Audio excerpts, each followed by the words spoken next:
નમસ્કાર, આપ જોઈ રહ્યા છો સ્પાર્ક ટુડે ન્યૂઝ। રાજસ્થાનના ઉદયપુરમાં નિર્માણ પામી રહેલા 84 ફૂટ ઊંચી હનુમાનજીની પ્રતિમાના ધર્મજાગરણ અભિયાન અંતર્ગત દેશભરમાં ભ્રમણ કરી રહેલા ભવ્ય ગદાયાત્રાનું અંકલેશ્વર શહેરમાં ધામધૂમથી આગમન થયું હતું। આ ધર્મજાગરણમાં યાત્રાનું મુખ્ય આકર્ષણ અષ્ટધાતુમાંથી ખાસ તૈયાર કરવામાં આવેલી 21 ફૂટ લાંબી અને 1001 કિલો વજન ધરાવતી વિશાળ ગદા રહી હતી। આ અલૌકિક ગદાને નિહાળવા અને તેના દર્શન કરવા માટે મોટી સંખ્યામાં શ્રદ્ધાળુઓ ઉમટી પડ્યા હતા। જય સિયારામ। આજે રામકુંડ તીર્થ ઉપર ઉદયપુરથી નીકળેલી ગદા યાત્રા, જ્યાં હનુમાનજીની 84 ફૂટની ભવ્ય દિવ્ય અને અત્યાધુનિક મૂર્તિની પ્રાણ પ્રતિષ્ઠા થવા જઈ રહી છે, ત્યારે ઉદયપુર રાજસ્થાનથી 26 ફૂટની ગદા યાત્રા આજે રામકુંડ તીર્થ ઉપર આવી અને તમામ ભક્તોએ આ ગદા યાત્રાનું સ્વાગત કર્યું અને એમના દર્શન કર્યા। સાથે સાથે આજે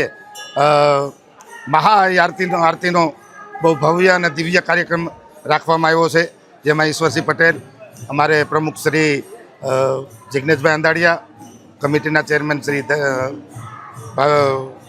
રાહુલભાઈ, તમામ સંગઠિત સભ્યો આજે હાજર રહીને નરેન્દ્રભાઈ મોદીએ જે રેકોર્ડ તોડ્યો, વડાપ્રધાન 12 વર્ષ, એના ઉપલક્ષમાં આજે મહાઆરતીનો કાર્યક્રમ, રામજીની આરતી કરવામાં આવશે। અસ્તુ, જય સિયારામ।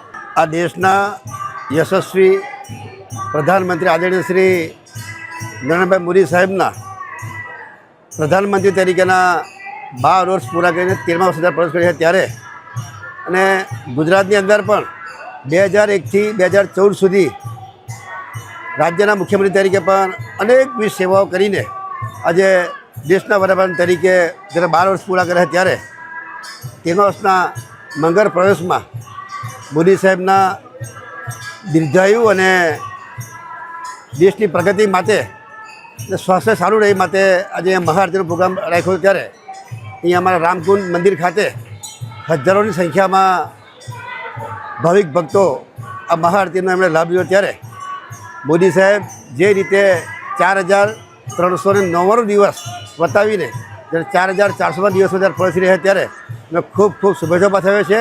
સમગ્ર ક્ષેત્રે દેશની અંદર અને ગુજરાતની અંદર ખૂબ પ્રગતિ થાય એવી પ્રભુને પ્રાર્થના કરીએ છીએ।